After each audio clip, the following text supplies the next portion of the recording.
first step in building your quadcopter is making sure you have all the parts. So let's begin with the carbon fiber parts. In this build, we have two sets of arms. These are actually two identical sets of arms. You'll notice they have these cute little puzzle pieces here. And that's to help them go together and fit. Now, it can be a little confusing, so what I've done is I developed a special sheet just for this. Now, this is a handout that you can print out. And I want you to pay attention to these little squiggly lines. That matches up to these parts. And you'll see that that one doesn't go there. That one goes there. This one goes, nope. Yep, that one goes there. And this one goes there. Now, I made that look easy because I've done this a few times. Now, on this sheet, you'll also notice I've got some other parts identified. This is what I call the long bottom plate, and that's it right here. This is the plate that you're going to be building up on, and it actually helps sandwich these pieces together. Now, underneath, this goes on top of the arms, and under the arms goes this little piece, and I call it the square bottom plate, and that goes right there. So this is basically the frame without the top piece, which would mount above this. You might notice a little knockout there and the knockout there. That's for the camera. And that would be going right there. The other two pieces that we have are the camera mounts, which we'll be attaching in here, like that, for the camera to be mounted. And that is all of the parts for our frame. So we're going to come back to this sheet later. Please print out this sheet. You're going to use it later several times as a reference, and it will help things go faster. Please notice down here these bolts and nuts and risers. This is going to show you what we have. The 16 6mm, the 12 12mm, the 14mm, and their nuts, standoffs, and standoffs for our stack. And I'll explain what the stack is later. I use these ice cube trays to keep things organized, and you'll notice I've already counted out the different bolts. I want to point out this very carefully. These two bolts, the 14mm bolt and the 12mm bolt, they look very, very similar. And if you hold them like this, you can see the differences.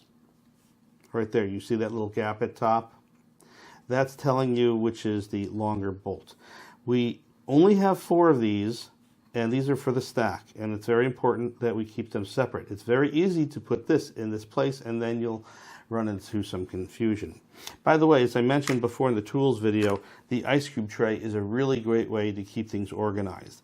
I've used it here to organize my 6mm, 12mm, 12mm nuts, 14mm bolts, and the nylon nuts, and the nylon standoffs that will build our stack, and the aluminum risers that we're going to be using in building our quadcopter. Also, I got some other parts in here, and ice cube trays are really very helpful in that regard. What I don't have on this is some of the other unusual pieces.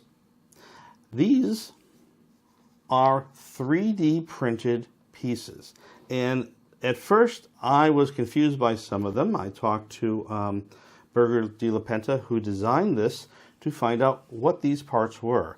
Now, some of them I recognized right away because I built some other of his quads. This is the 3D printed piece, and you notice they're flexible, that the receiver will be going on, and that hold the antennas. And also, we do have these antenna sticks, which we'll be mounting in there later. So we have 2 of these antenna sticks, and 2 of these antenna caps that will be going on the tops of them. One of the questions I had were, what were these 2 things? Well, these actually, you'll see later when we put the antennas in, this is a retainer strap that he made for this model to just basically help put things in place. And why 2? Well, you may lose one, so you got a spare. So we're going to be putting this together much later, and this is just to give you some ideas. This piece here will be holds our LED board that we'll be getting into in a few minutes. The LED board will be sliding into this piece when we mount it on our quadcopter. Very nice. And in this piece, this holds our XT60 battery connector. And of course, our antenna could go out the back. We can mount our video transmitter many different ways. And that also makes things nice and neat. Now this really confused me. Anyone want to make a guess what this is? I was scratching my head. I couldn't figure it out. And I asked Berger, and he said, it's a key ring. It's a key ring. I didn't expect a key ring. Not only that, it's a key ring that looks like a quadcopter. So enjoy your key ring. If you manage to put it on your quad, that would be a mistake. Other parts that are included in this kit is the power distribution board. And this is amazing. It's actually also designed by Berger, who is an electrical engineer. And it has some very great engineering on it. And I'll get into the tour of this later. We also have our 2 wires and 2 pieces of shrink tube and our XT60 connector. This will become our pigtail, and we will be soldering this up during our assembly. We also, as I mentioned before, have our LED light and the wire to go with it, red and black, which are the common wires for power and ground. And just to review, we have our 6mm bolts, 12mm bolts,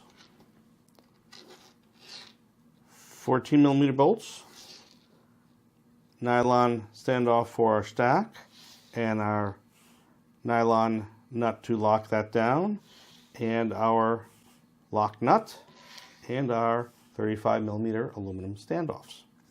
We got some other interesting pieces here. One thing that's unique to the quadcopter kits is this strap. Then you'll see us use this later to secure our electronic speed controllers. We've got a nifty little battery strap. We have these 2 pieces of Velcro that we use for our battery to help hold it in place. And that pretty much makes up the entire kit. That completes the review of all the parts that are included in your Phoenix 215 quadcopter kit. Are you missing any parts? If you are, please contact Quad Monsters. They're happy to replace those parts right away. They're great people. And if you think you've got everything, we're going to double check your part count when we do our dry assembly soon. So stay tuned for the next lesson.